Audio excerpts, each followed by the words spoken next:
Hello, everybody. I'm Jim Hill, and welcome to our 2017 Major League Baseball preseason show. Now, throughout the course of the next hour, we will talk at depth about both the Dodgers and the Angels. And as you can imagine, we've got a lot to talk about. Managers Mike Scioscia, Dave Roberts, and the team's top names will give us their impressions on the upcoming year. Angel MVP Mike Trout grants us a rare and in-depth interview. We also will look ahead into the front office to find out exactly what it takes to build a championship team these days. And we'll also sit down with the man facing an impossible task, trying to take over for the legendary Vin Scully. So we begin here at Chavez Ravine, where the Dodgers came oh so close to making their first World Series appearance in some 3 decades. And they hope the momentum of last year will carry over into this year so they can win it all. We got a lot of guys coming back from last year. We got a lot of guys that are healthy now, myself included. So it's just it's a fun time to be a part of this team. A 1-2 from Kershaw, and Werth is down on strikes. We have high expectations, but rightfully so. There's a look and an aura and a feeling in our clubhouse, a lot of confidence. And last year was last year. A lot of young guys got their feet wet. We overcame some adversity again, but this year I feel we're the best team. And I think that you ask everyone in that clubhouse, they feel the same way. And so our front office did a great job this winter of in ownership, putting our team back together. So now it's up to us to go out there and execute. The Los Angeles Dodgers are headed to Chicago. If you fooled some people last year, you're not going to sneak up on them this year. Yeah, really the last 4 years, we won the division 4 years in a row. I've been a part of 3 of those, been to the playoffs 3 times, fell short. And, we know that when anyone comes into town and they're playing the Dodgers, they're going to be prepared for us. They know that what we're about. They know we're a good team. They know we have the best pitcher on the planet. Got him looking as Kershaw bounces back. Health is so fragile in this game. Even if you do everything in the training room and in the weight room to prepare yourself, things can kind of change just like that. Certainly our team is built where I think we can withstand certain injuries. And Peterson crashes into a wall. A spectacular catch, but at what cost? Obviously staying healthy is important, and continuing to have the will to want to get better. And if we can continue to do that, I like our chances. Left side. Out. The Cubs have won the pennant. 2 games from the World Series. That can be frustrating, but it could also be a big compliment. Which is it for you? It's definitely a compliment, but I think it's a little more frustrating to be that close and have that bitter taste in your mouth all offseason. It drives you, it makes you work harder. It's one of those things that everybody's emphasizing this year on. Just stick to the process, and it'll happen. When you're the hunted, it's a lot different. When you're doing the hunting, you can usually sneak up on people, and when you're hunted, it's a target on your back. But that's how it always is every year. No matter if we're picked to finish first or we're picked to finish last, when other teams see that Dodgers across our jerseys, they play their best no matter what, and they want to beat us into the ground, whether we're having a good year or having a bad year, because we are the Dodgers. And that's the mentality everyone has to take on this team, and know that. No one's going to take it easy on us just because we might not be having a good day or a good week. We got to go out and play our game and take it to them and be expecting them to play their best game against us. Gonzalez unloads. If it stays fair, it might go all the way to Los Angeles. Wow. We don't think we snuck up on people. I mean, we had won three division titles in a row. We had the core together. There was nothing to sneak up on people. And maybe some people were naive or thinking other things, but we knew what we had. We knew what we were capable of doing, and we proved it. I think going into this year, we feel even stronger. We feel even better, and I think we're going to be better than we were last year for sure. Swing and a miss. A 5-out save for Kenley Jansen. It's definitely a great club. I mean, we have a lot of depth. It's going to be a tough decision for the front office to make before the season starts, because we have a lot of great group of guys. So, that's the best club we have so far that I've been here. Down the 5 freeway here in Anaheim, the Angels have high expectations and a great deal of confidence about the upcoming season. And why not? They have the best player in the big leagues right smack dab in the middle of their lineup. For me, I just want to get all around better. That is hammered out to deep left field. You know, there's not one specific thing. You know, last year was my arm and accuracy. This one out to center field. Chasing Trout back, and that's over his head, off the base of the wall. Lynn's going to try to go to second. Here comes the throw from Trout, and they get him! Oh, wow, what a play by Mike Trout! You know, there's always things you can improve on, but my all-around game, being more consistent, and, you know, as a team standpoint, getting to the playoffs, that's the best feeling in the world. This club hadn't been to the playoffs in a couple of years. And so you think there's a certain amount of itchiness? Absolutely. You know, since 2014, the guys that are still here from that team in 2014, we talk about it all the time. I mean, it's something that we try and implement in our mind is, you know, everything starts right now. We're trying to get to the playoffs. You know, obviously we're going to take it one game at a time and try and win every day, but the same common goal at the end of the finish line is to win a championship, and you can't win a championship unless you make the playoffs. So that's what we're worried about right now. We feel like it's been too long. I know the fans feel like it's been too long, and we should all feel that way. We strive to get there and be the best. So that's, like I said, we put this all together as a team. We can have a really fun season. Albert drives one out towards center field. Grichuk moving back. He's at the wall, leaps up, and it's gone. A big fly for Albert Pujols. You've been here for most of the success that this club has had. You haven't been to the playoffs in a couple of years. Is there a certain, anxiousness or itchiness about the upcoming year? You know, Jim, obviously we know our goal here. We have high expectations. Nobody has higher expectations for our organization or this team than I do. So there's always a disappointment when you don't reach those.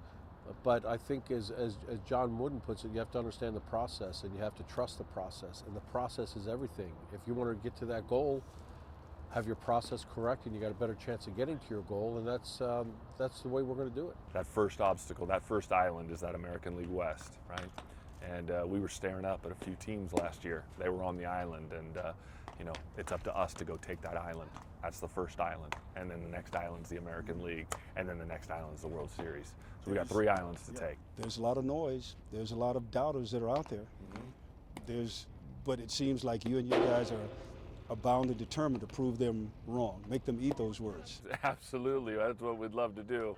Just create a culture here, you know, and know each man to a man, you know, what that objective is for this season and how we're going to go about doing that and keep everything tight. Billy did a good job of bringing guys in. We got Cameron and, you know, Ben Revere in left field, and the pitching staff in this spring is just going to be unbelievable. You know, the competition, try to get them 5 rotation spots.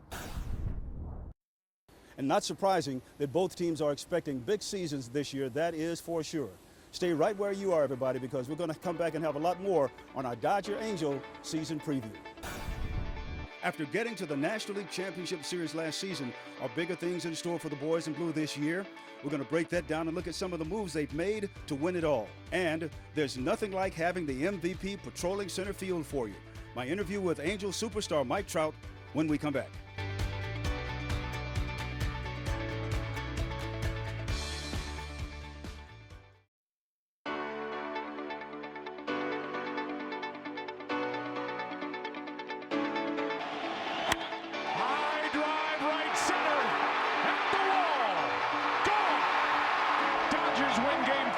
The Cubs are trailing in this NLCS 2-1. As this year begins, the Dodgers once again are picked to make it into the playoffs.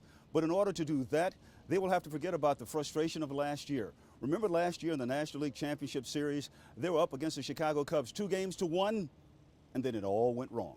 Not only were we 2 games short, but we're in a position, you know, where we really thought we were going to get there, where we felt like we were in the driver's seat. I look back, Jim, and say, hey, could we have done something different? High fly. Into right. Come on. The Cubs have won the pennant. But we did everything we possibly could.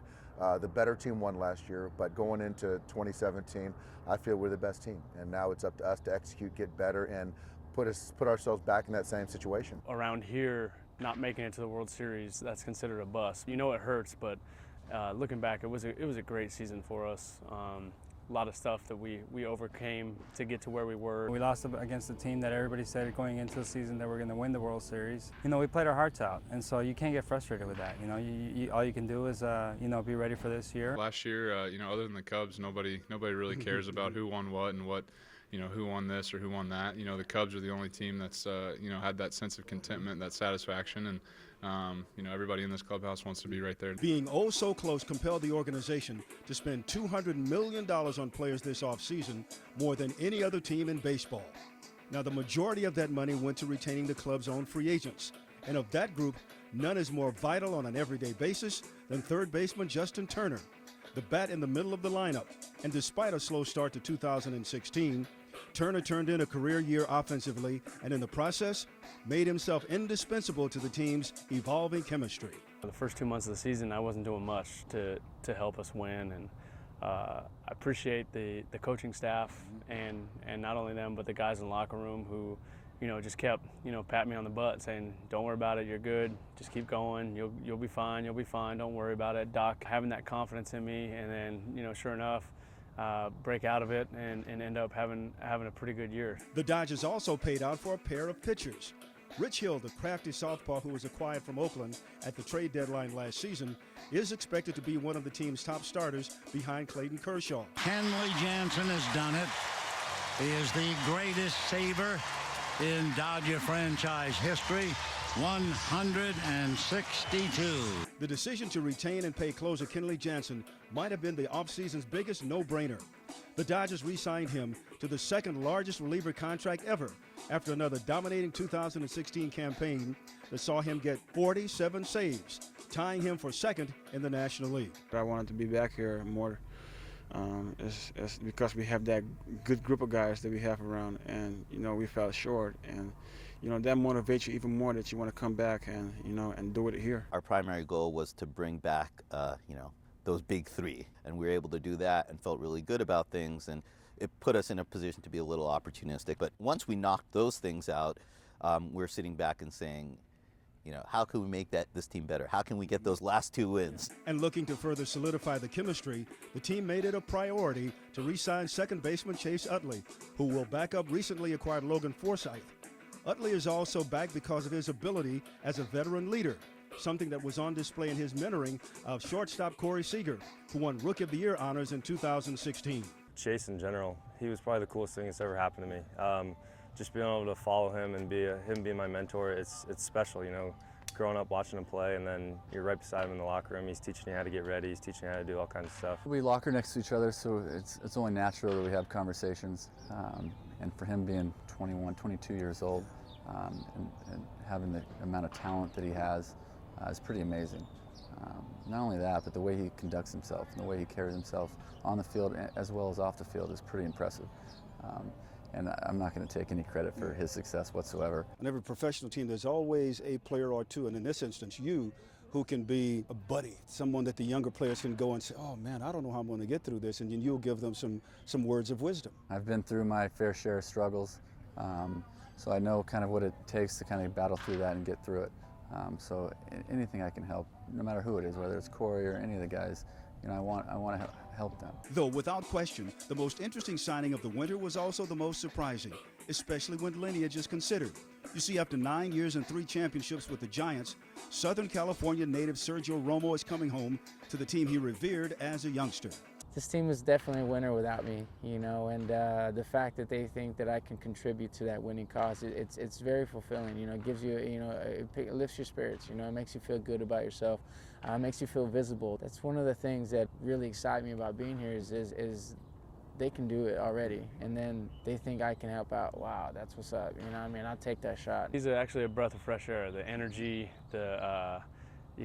just the big smile he brings into the clubhouse every day. I think there was some skepticism from some of our fans on what to think because he played so many years with the Giants, but I think he's already won over our fan base. You would think that after playing for our arch rival his entire career, he would kind of tread lightly coming into our clubhouse and feeling it out, and he kind of dove in sort of head first, and he's endeared himself to a lot of people. I'm just glad that I don't have to face him anymore. I'm glad he's on my side because I didn't get very many hits off him. Part of my childhood dream was to play at Dodger Stadium and have Vince Scully say my name.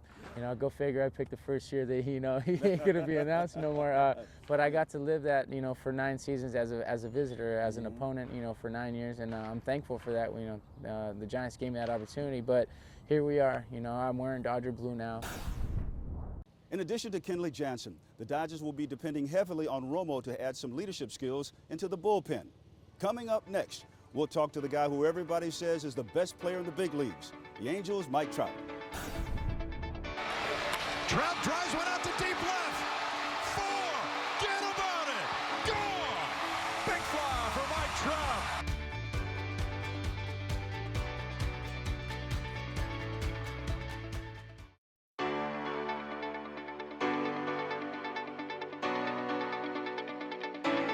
Batting second, the center fielder from the Los Angeles Angels, Mike Trout.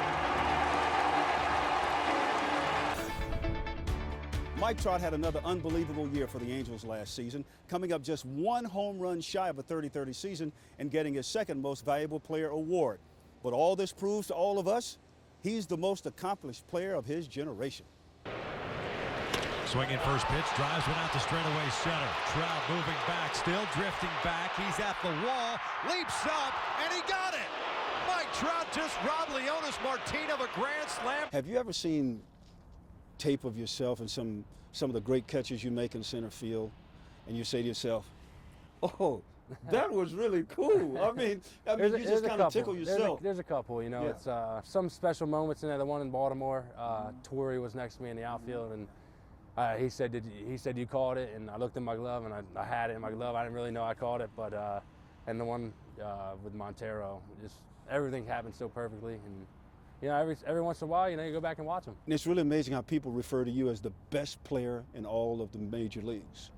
That's a heck of an accomplishment. That's a heck of a thing for someone to say. It's a great feeling. You know, there's a lot of guys in the big leagues right now that are unbelievable, and hear my name being said as the best player in the league means a lot to me. You know, it's kind of surreal. All this stuff happened so quick. You know, it's in my 6th year now. It's flew by. I look forward to coming to the field every day and, you know, trying to do my best and be the best. Trout drives one out to deep left center field.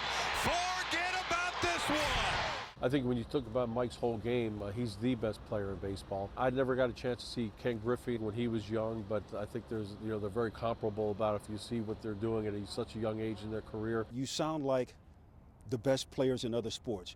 Your comments are like what Tom Brady would say, what LeBron would say, what Kobe has said. So there's this common thread that goes through the best of the best.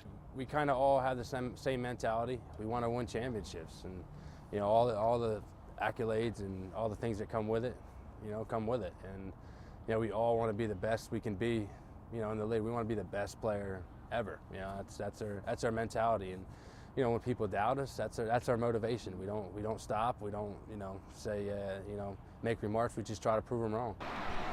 That's driven out to straightaway center field. Doesn't matter how deep Dyson's playing. Gone.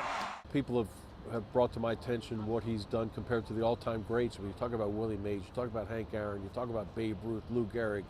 You know, these guys are obviously very, very special, and Mike's right in the middle of them when you talk about a lot of his accomplishments. There are also times when you're called the best and you are the best, that people pick on you, that people want to talk trash. It happens, you know. That's when you go through a little skid and you go through some adversity, and you know, a lot of people talk. But for me, once I go out there and, you know, cross that line, once the game starts, I don't worry about anything else but playing baseball and having fun. He's as loose as I've seen. Yeah. I mean, this guy is loose. You know, sometimes I'll sit up in the suite where I end up watching the games, and I'm looking down and I'll see him come into the dugout, and he'll grab some water, and next thing you know, he'll splash it up on some fans behind the dugout, or he'll throw it on one of his teammates, or he's signing autographs, you know, 15 minutes before the game, and that's something I've never seen. This guy has a lot of fun playing this game. Where did you get your happy-go-lucky attitude from? It has to be my parents. Yeah. You know, my parents, you know, taught me to, you know, stay humble, obviously, but respect every person I meet. And you know, in this game, you meet a lot of new people, and you know, for me to, I've always got taught, if I respect them, they should respect you back. I think the biggest thing about Mike is he hasn't changed since he was a kid. He loves people, he loves the game, he plays it free like we talk about, and he goes out there and gives 100% every play.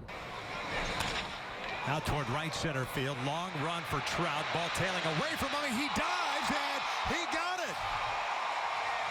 What a play by Mike Trout. I've heard Kobe say, hey, I can miss 6, 7, 8 in a row, but I know I'm going to come back and make 6, 7, 8 in a row. Exactly. And the same thing with you. Same thing with me. You know, if I go 0 for 4 or 0 for 7 or 0 for 8, you know.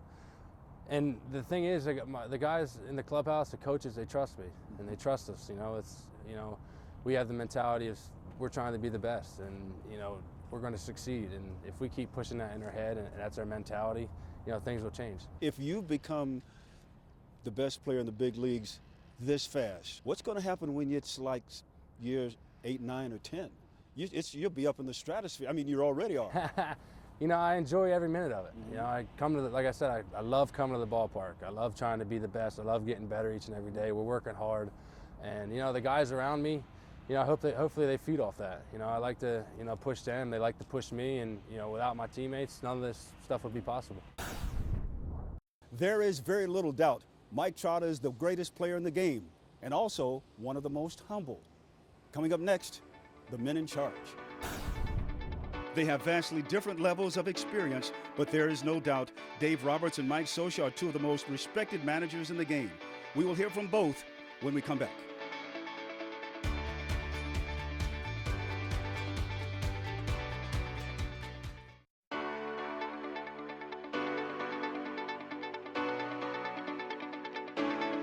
Now, as tenures grow shorter, the Angels' Mike Scioscia continues to amaze everyone, going into his 18th year now as manager of the Angels. As far as the Dodgers' Dave Roberts is concerned, he's going into only his second, but he knows it'll be more difficult than the first.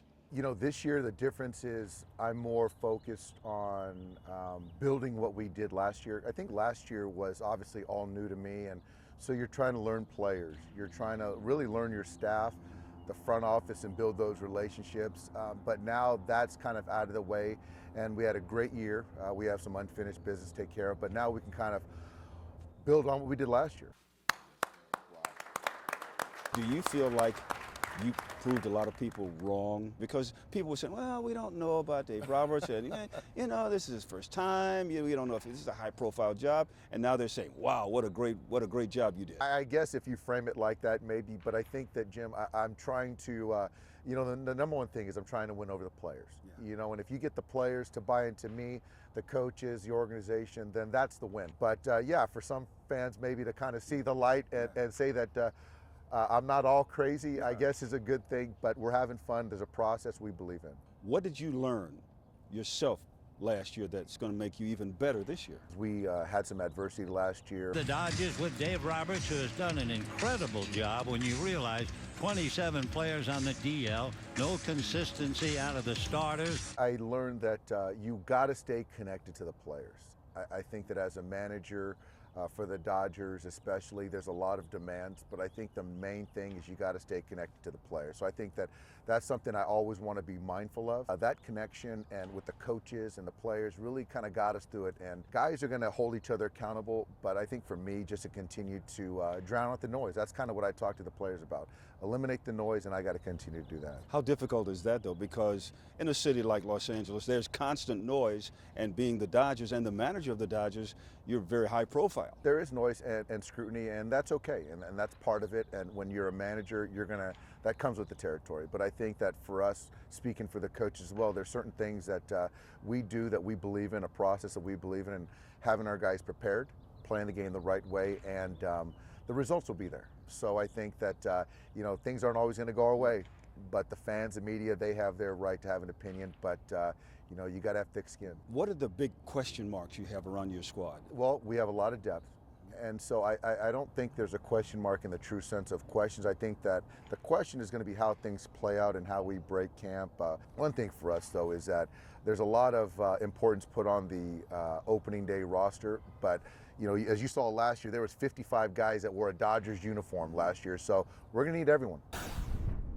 I have never in my life seen a catcher block home plate like Mike Scioscia. You and I have known each other for a while. Been a while, yeah. Because I remember when you were with the Dodgers and Lasorda was just in love with you, and he would tell people, if you're trying to score at home plate, Scioscia's going to knock you out. Yeah, since 1980. That's how far we go back. And playing for Tommy, you know, I think Tommy kind of gravitated to what my style was to play, and he gave me a great opportunity to play, and You know, I thank them for it. Has that been like the key to your individual success and your longevity here? Good players has been the key to that. Yeah.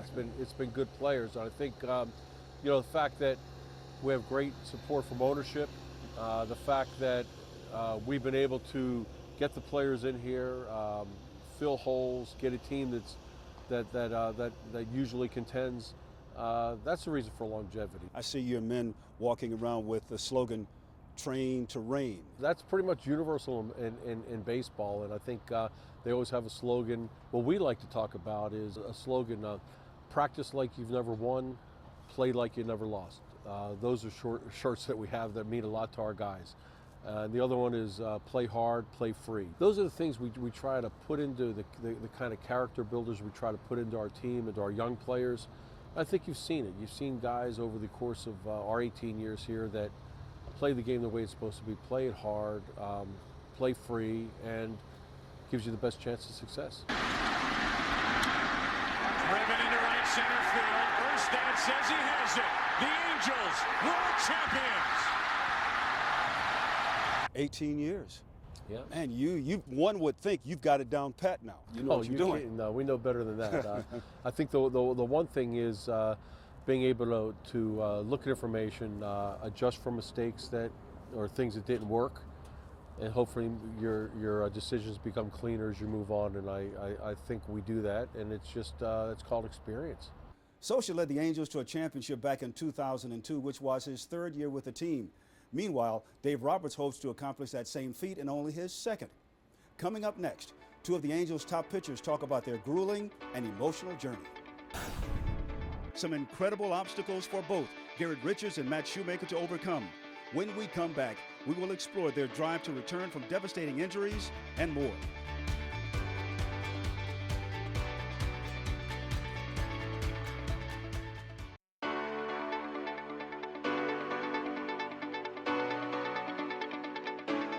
When you saw the play and you visually saw it and heard it, you knew that this is awful. And when that happened, you know, the whole stadium went silent.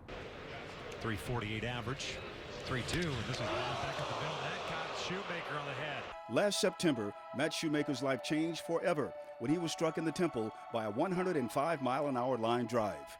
Things could have been a lot worse, and I'm very thankful they weren't. One of the scariest moments I had on the baseball field, you know, one of your, you know, friends, and, you know, it's not just a game of baseball, it's, you know, it's his life, you know, he's got a family, he's got a wife and, you know, kids. You could hear it. Yeah, it was awful. And it got scarier as that night went on. Shoemaker never lost consciousness, but things quickly turned from bad to worse. You see, doctors couldn't control the bleeding in his brain, and a 2-hour surgery was required to save his life. A lot of people think, man, you know, he's really lucky to still be with us. Given the situation and where we were, you know, Seattle that hospital had a great trauma unit, and the, you know, surgeons did a great job with the, you know, the surgery, and couldn't be more thankful. It's been nearly 7 months since that day in Seattle, and Shoemaker says he has fully recovered. How much do you think about that day, that incident? You know, really not that much, which I think is good. You know, I mean, you think about it a little bit from time to time, and, you know, it gets brought up, it gets thought about, you see the scar, it gets thought about. But I think the cool thing about that is just kind of adds to my story. You know, it's just something. This is another piece I can, you know, to tell whoever I talk to. You know, whether it's kids, youth teams, or whoever it is. It just adds to my story. You ever get a little gun shy now? You know, I haven't, and I hope that remains that way. Mm-hmm. You know, it was kind of been asked a lot. You know, coming up to live BP the other day, it's the first time you're facing live hitters. Mm-hmm. You know, you're gonna be gun shy. You're gonna be this. You're gonna be that. It's like, I personally don't feel like I'm gonna be. I don't think I'm gonna be. But you don't really know until you're out there. And, you know, good thing I went out there and, you know, did live BP. Guys were hitting, swinging live, and felt great. Because 60 feet 6 inches isn't that far away when a ball is coming at you 100 plus miles an hour. Not at all. It's it gets there quick. And these hitters are good. But you also know that the success of the team this year clearly rides on your shoulders. Sure, you know, and that's something as pitchers, as our whole pitching staff, you know, we all kind of embrace and we love it. And then same thing with the position guys. You know, they rely on us. We rely on them. You know, defensively and offensively. So that's what makes teams great, is when we can all play together. If we can put that and mesh it all together, we can have a really great season. Shoemaker has a counterpart on the Angels staff with his own tale of recovery and redemption. He's the team's #1 starter. Garrett Richards returns after tearing an elbow ligament in his pitching arm last season. You remember when it first happened? Yeah, coming out of that game in Texas, I had thrown 30-something pitches that inning, and I was getting tired.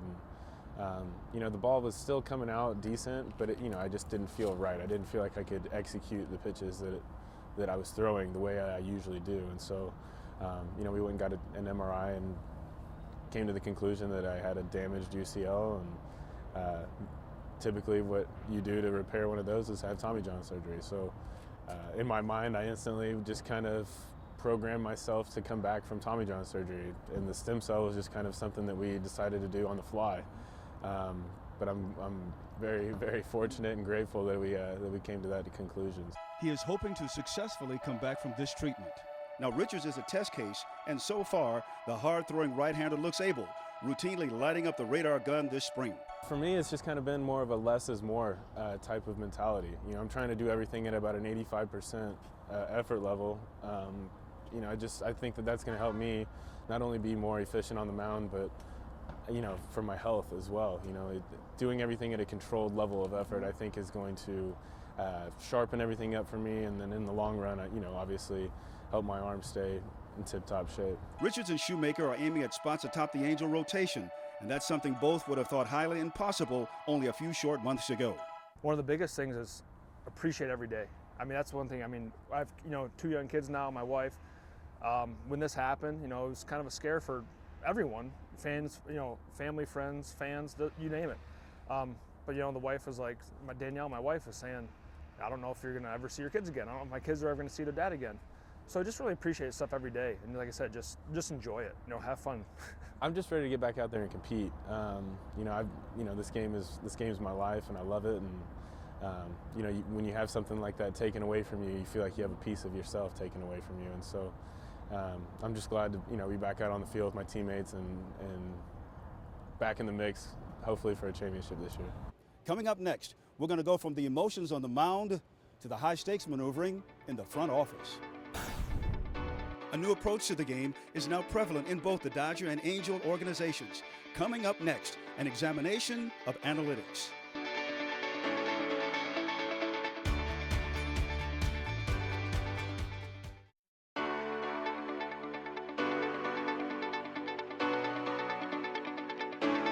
What would be a simple way to explain to the novice what analytics is?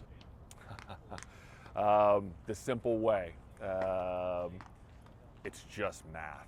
That's all it is. It's a 4-syllable word, analytics, and it's quickly becoming our pastime's latest trend. And that's so prevalent in the front offices of both the Dodgers and the Angels. So with that in mind, we decided to go to those in the know to find out what it's all about. The fundamentals of baseball are about numbers, are about scoring more runs than the opposition. This is certainly the end result every team strives for, but the map to getting there is far more complicated. These days, baseball statistics are much more than just addition and subtraction. The numbers may be the same, but the equations are light years from the days of Willie, Mickey, and the Duke. It got some popularity with the book Moneyball. They came out, I think it might have been 02, 01, 02, somewhere in that time span. Back in that era, in the early 2000s, I think there was a very heavy concentration of math, and now it's evolved into physics, right? So now with some of the radar tracking technology that's put in these ballparks, every major league ballpark has radar tracking technology. So what does that mean? That means we know what happens to the baseball when it leaves the pitcher's hand. We know once that ball is struck, what angle it comes off the bat. And now, even in the last couple years, we know where the fielders are positioned prior to the ball being put into play, and now we can mark how hard that ball was hit, how that ball was spinning, how that fielder reacted to it, what angle that fielder took to the ball. So this went from math to physics. The Dodgers brought into the science in 2014, hiring Tulane-educated Andrew Friedman as president of baseball operations. Friedman immediately brought in another true believer, Billy Beane disciple Farhan Zaidi, to serve as general manager. And while their moves eventually brought the team to within 2 games of last year's World Series, their system was not an easy one to sell early on. When you first took over, there was a lot of noise. You knew there was a lot of noise and a lot of doubters about what you were trying to do. Now you've and you are making those doubters eat crow.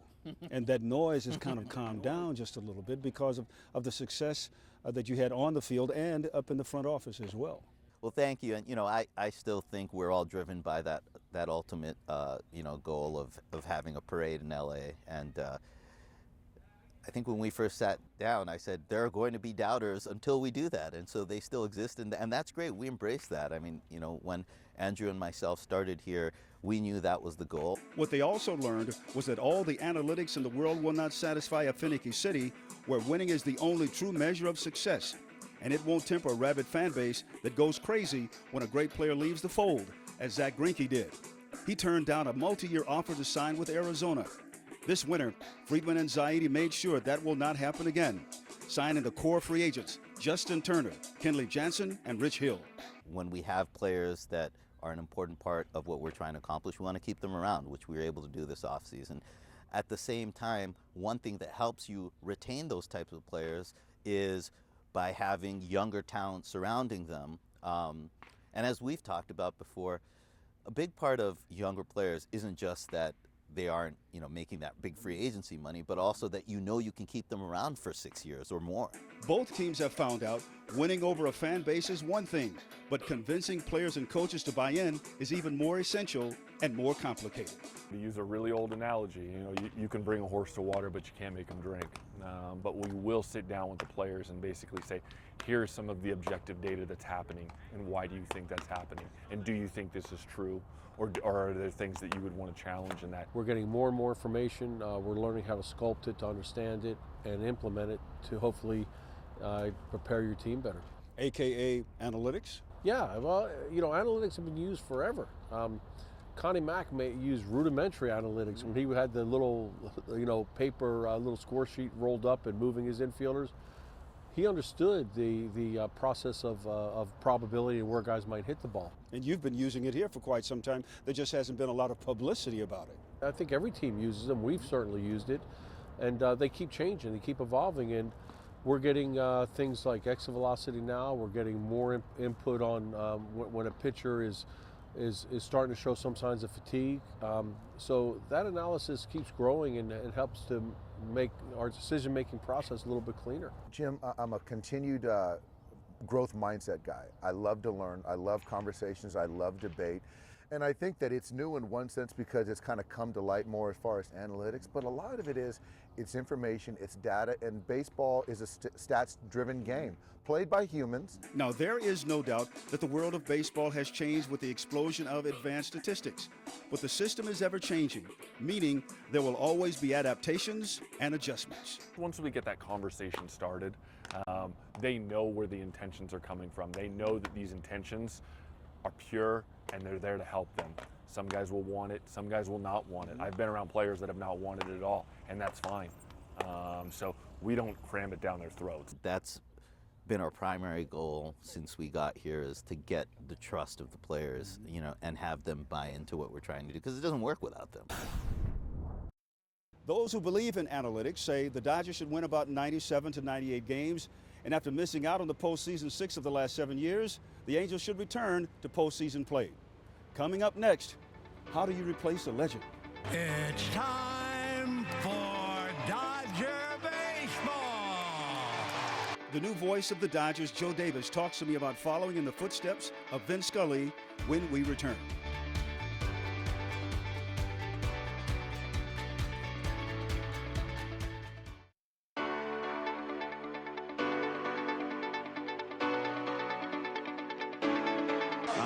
Said enough for a lifetime, and for the last time, I wish you all a very pleasant good afternoon. There is absolutely no replacing Vin Scully. We all know that. And thankfully, the man the Dodgers have tapped won't even try. You see, Joe Davis is just 29 years old, but he brings with him a very impressive resume. So I've done a year of games, right? So I've been in it a while now, and there are still days where I pinch myself. And I'm still trying to wrap my mind around everything that it means to be not just with the Dodgers, but in that booth with all the incredible history from Vin to Red Barber before him. To be part of the team and be part of those broadcasts is something that, I still am wrapping my mind around it, and I don't think that I'm necessarily going to totally grasp it for a while still. You're the man following the man. Mm-hmm. Yeah. A heck of a responsibility in itself. Sure is, and I think that's a good word for it. If you look at it as a responsibility to follow him, and you nailed that part, because nobody's ever going to replace him. So I think if you don't get too caught up in that, you've got a chance. If you don't go into it thinking you're replacing him or thinking that you're the next Vin Scully, you've got a chance. But if you get too caught up in that, I don't think you're doing yourself any favors. You're not going to be yourself. And if you're not yourself, then you're not doing the people at home listening any favors either. How many pieces of advice have you been given about how to approach this particular season? A lot, I would imagine. Yeah, a lot. And I guess the best and most significant source would be from Vin himself. And his thing is, you bring one thing to the booth that nobody else can. And Red Barber told him this when he was in his early 20s starting in Brooklyn, and that is you. And to try and be someone else, to try and steer away from that, it's a huge disservice to yourself, and you probably don't stand a real good chance to last, because then in a baseball season, in a 162-game season, and hopefully a lot of 162-game seasons, you're going to get exposed if you're not being yourself. What was it like having that meeting with the man you are replacing? Not replacing, I'm following him. There you go. I first met him because he called the night before the hiring was announced a couple of years ago now, and I actually ignored the call because I didn't recognize the number. Got the call once, if it's important, they'll leave a message. They called again. This time they did leave a message, and who in the world is this? What do they need? Hi, Joe, it's Vin Scully. And he said, I tried you earlier in the day, so I guess I begin the year 0 for 2. We eventually got on the phone, and you know him, Jim. He's everything that people think that he is from listening to him. People feel like they know him, and they do. The person that people hear on the air is who he is. And so, we've not spent a ton of time together just because our schedules were opposite, him doing home games, me doing road games, but I cherish every second that I get to be with him or to be on the phone with him and soak up anything I can. And when you hung up after that first phone call, you said? I ignored 2 of Vin Scully's phone calls, first of all. Like, gosh, how horrible am I? I don't know if I said much. And it was the same thing actually just yesterday, talked to him on the phone. I just kind of shake my head. It's those pinch me moments that we're talking about. How much have you thought about opening day? Quite a bit, and more as it gets closer. I've actually never done a game at Dodger Stadium. Even with all the national stuff I've done, I've never done a Dodgers game there. I've been to plenty now over the last couple of years, but this will be my first time doing a game there. I mean, any opening day is special, right? As we get close to it, no matter what, if you're a fan or you're a young ball player or you're somebody who works for the organization, you're a current player, you get fired up. But for obvious reasons, this one's a little bit extra special. People are going to watch. I mean, they'll be watching real carefully. They'll be watching, look at the knot in your tie and things like that. How are we doing? You're doing, he's doing so, okay, everything is fine so far. And then all of a sudden, there will come this moment, I'm sure, when everybody watching and listening will say, oh, then they'll relax. Because there is that period of anxiousness that both sides have to get over. Absolutely, and I hope that having done 50 games last year, like we've talked about, this will do it for our group. It's a good way for me to ease in. I hope too that my style is one that people can get used to. I try not to make it about myself. It's about the game, and that's always been how Vin's been. So nobody stylistically can compare to Vin. It's like we're all play-by-play announcers, and then he's Vin. He does what he did. You can't compare and you can't try to be, but hopefully what I do is something people can at least over time learn to like.